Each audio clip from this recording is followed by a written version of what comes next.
Bonjour à toutes et à tous, je m'appelle Momer Paul, je suis professeur en bijouterie polissage au lycée des Huisselets à Montbéliard et aujourd'hui je vais vous présenter le CAP Art et technique de la bijouterie joaillerie, option polissage finition. Donc pour commencer, ce CAP s'effectue sur 2 ans. Pendant ces 2 années, nous allons voir en premier temps, la première année, toutes les étapes essentielles et on va avoir une approche beaucoup plus générale sur le domaine de la bijouterie et du polissage. C'est-à-dire que nous allons voir au sein de la bijouterie tout le domaine technique, les différentes étapes de fabrication, les différentes étapes de réalisation d'un bijou. Vous allez travailler sur un établi et on va vous apprendre toutes les étapes de fabrication des bijoux. Donc ça va être du traçage, du sciage, du limage, de l'emboutissage, vous allez faire de la soudure, vous allez faire de la mise en forme, différentes étapes essentielles à la bijouterie que vous allez apprendre tout au long de la première année. Vous allez aussi découvrir toutes les étapes de polissage. Donc le polissage, c'est l'état de surface d'une matière, c'est l'état de surface de finition d'un bijou, d'une matière. Ça peut être de la matière précieuse, de la matière plus commune. Et donc toutes ces étapes-là, on va aussi vous les apprendre durant la première année. Donc ça va être les différentes étapes de réalisation d'une pièce, donc au sein du polissage, donc la préparation, avoir une étape de finition qui soit correcte pour un bijou, etc. On va aussi vous apprendre tous les domaines de base au sein des matières précieuses, les matières communes, les gemmes, les pierres précieuses, etc. Toutes ces connaissances-là, vous allez les acquérir au long de la première année. La deuxième année, elle, s'effectue sur une analyse plus spécifique du polissage. Ça veut dire qu'on va vous demander d'avoir une étape de finition plus correcte, plus poussée sur des pièces qui sont aussi plus complexes, avec des formes à travailler qui sont différentes. Faire attention de ne pas déformer la pièce quand on la travaille. Et vraiment avoir un aspect éclatant sur la matière, sur le bijou qui vont vous être confiés ou que vous allez devoir vous réaliser. Au sein de ces 2 ans, vous allez avoir 12 semaines de stage. Donc il va y avoir 6 semaines en première année et 6 semaines de stage en deuxième année.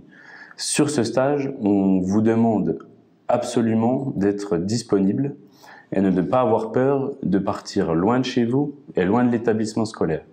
Les entreprises dans lesquelles vous allez faire vos stages, ça va être des entreprises qui peuvent être loin de chez vous ou loin de l'établissement scolaire. C'est des entreprises qui ne sont pas forcément proches, et il n'y en a pas forcément partout. C'est des entreprises qui peuvent être, donc, par exemple, à Besançon, à Morteau, il y en a aussi en Alsace, il y en a à Lyon, et après, il y en a, par exemple, un peu partout en France. Donc, c'est pour ça qu'il ne faut pas avoir peur lors de ces stages-là, de partir, d'être un peu plus loin de sa famille, d'être loin de l'établissement scolaire et dans tous les cas, vous serez pris en charge. Soit dans un internat proche de là où vous auriez votre lieu de stage, ou alors on trouvera forcément un moyen de vous loger ou quoi, vous ne serez jamais abandonné, mais c'est pour ça qu'il ne faut pas avoir peur, ni vous, ni vos parents, que lorsqu'il y aura ces étapes de stage, il va falloir sûrement aller loin en France ou proche, en fonction si vous habitez sur Besançon, sur Lyon.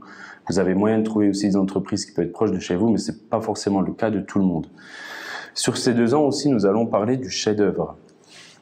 Donc le chef-d'œuvre, c'est un domaine qui va vous être imposé lors de la première année et vous allez devoir faire un bijou, une œuvre ou un ensemble de bijoux. Ça peut être par exemple un ensemble de bagues, un ensemble de colliers, qui vont faire partie du thème imposé. Et donc vous allez avoir 2 ans pour développer tout ce projet sur le thème imposé. Et à la fin de ces 2 ans, vous allez devoir présenter votre pièce et puis toutes les étapes artistiques et recherches que vous avez eues pour réaliser votre œuvre, vous allez la présenter à un jury. Donc ça, c'est en résumé. Pendant ces 2 ans, nous allons voir un peu tout ça. Nous allons voir tous ces domaines, les stages, le chef-d'œuvre et tout le domaine de la bijouterie et le polissage, les connaissances de base. Ensuite, le profil que nous recherchons pour ce CAP et que recherchent aussi les employeurs futurs, c'est des profils de personnes qui soient minutieuses, qui soient patientes, créatifs et qui ont une certaine sensibilité artistique. Nous recherchons des personnes qui aiment travailler avec leurs mains, qui aiment travailler sur des établis, la matière, qui ont une approche artistique qui se rapproche au domaine de la joaillerie, bijouterie, et voire aussi même l'horlogerie.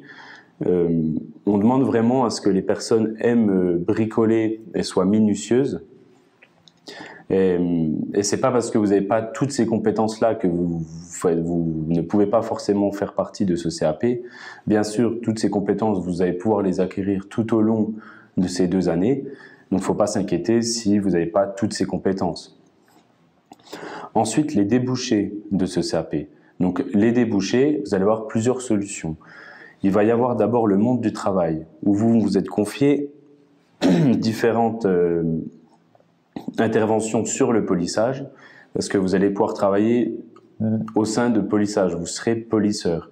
Donc, c'est-à-dire que vous allez vous occuper de l'état de finition des pièces, donc en fonction de l'entreprise ou du secteur où vous allez travailler, ce sera l'horlogerie, bijouterie ou la joaillerie. Et donc, les missions qui vous seront confiées, ce sera les étapes de finition que vous allez apprendre au sein du CAP. Et donc, avec différents moyens de réalisation, comme vous allez soit travailler avec un moteur à main, soit sur un tour à polir. C'est différents moyens de polissage que vous allez connaître tout au long de ce CAP et qui vont vous être après demandés pour le monde du travail. Ensuite, il y a aussi une poursuite d'études dans le BMA, c'est brevet des métiers d'art. Et donc, au sein du lycée Les Huisselets à Montbéliard, nous avons le brevet des métiers d'art donc en apprentissage, donc c'est le BMA polissage et joaillerie.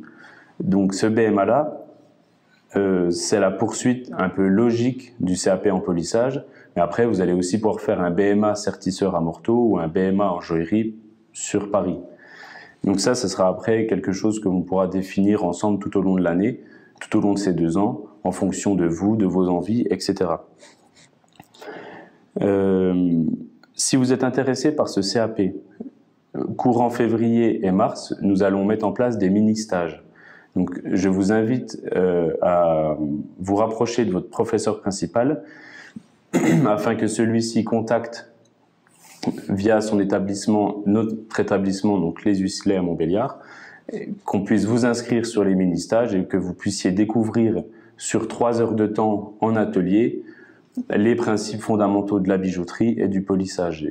On va vous confier une pièce à réaliser et après vous allez avoir 3 heures pour réaliser cette pièce à l'aide des élèves actuels en CAP, première et deuxième année. Et donc vous allez à peu près voir, comprendre et connaître un peu ce domaine que je suis en train de vous présenter. Ensuite, si vous avez eu la chance d'être en mini-stage ou non, vous pouvez aussi venir vous inscrire. Donc pour les inscriptions, c'est pareil. Vous demandez à votre professeur principal de venir contacter notre établissement, comme quoi vous êtes intéressé pour le CAP. Et donc ensuite, les démarches vont se faire sur l'inscription, etc. Lors de l'inscription, vous allez passer des tests. Donc ces tests, ça va être surtout 2 heures en atelier, un peu comme les mini-stages, et 1 heure en art appliqué. Donc sur ces 2 heures, on va vous noter sur votre dextérité, sur si vous êtes à l'aise sur un établi, si sur la réalisation de la pièce qu'on va vous confier, vous êtes à l'aise, s'il y a un certain ressenti, si on vous sent un peu manuel, etc. À savoir que ce CAP est beaucoup demandé. Et nous avons seulement que 12 places de disponibles parce que nous avons seulement que 12 établis à disposition des élèves. Donc forcément, sur X nombre d'élèves inscrits, ben, ça sera les 12 meilleurs lors des tests et aussi sur leur bulletin scolaire, leurs notes, les appréciations sur leur dossier scolaire. Ce sera ces 12 élèves-là qui vont être sélectionnés ensuite pour le CAP. Donc c'est pour ça que je vous invite, si vous avez la chance de venir faire les tests, de tout donner le jour J, afin que vous puissiez montrer que vous êtes à l'aise en atelier, que vous n'avez pas peur de faire des choses avec votre main, etc.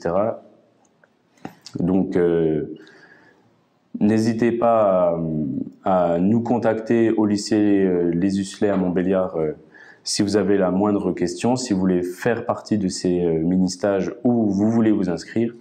Il ne faut surtout pas hésiter et en parler à votre professeur principal afin que les démarches puissent se faire.